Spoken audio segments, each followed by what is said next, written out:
In this lecture, we will learn about object-oriented paradigm. Object-oriented paradigm is a significant methodology for the development of any software. Most of the architecture styles or patterns such as pipe and filter, data repository, and component base can be implemented by using this paradigm. Basic concepts and terminologies of object-oriented systems.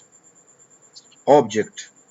An object is a real-world element in an object-oriented environment that may have a physical or a conceptual existence. Each object has identity that distinguishes it from other objects in the system.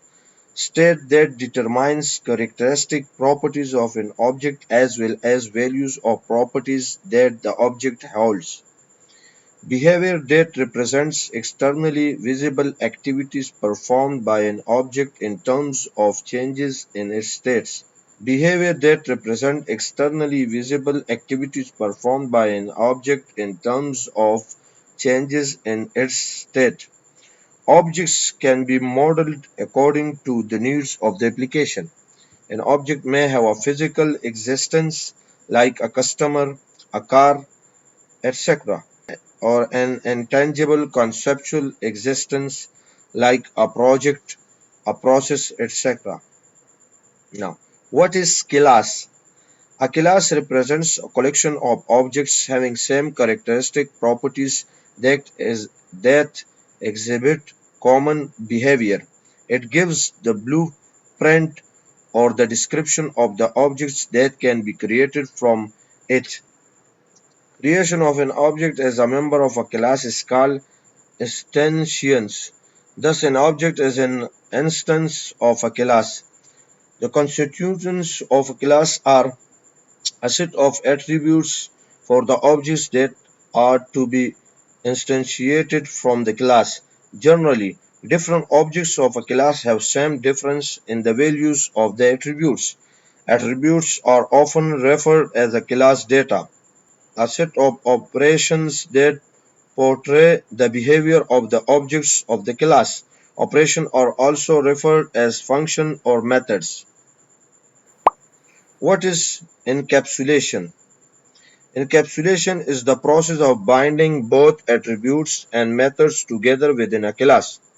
Through encapsulation, the internal detail of a class can be hidden from outside. It permits the elements of the class to be accessed from outside only through the interface provided by the class.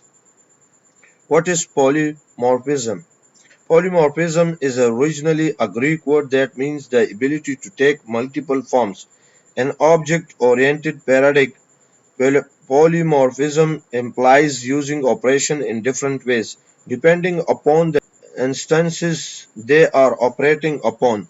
Polymorphism allows objects with different internal structures to have a common external interface.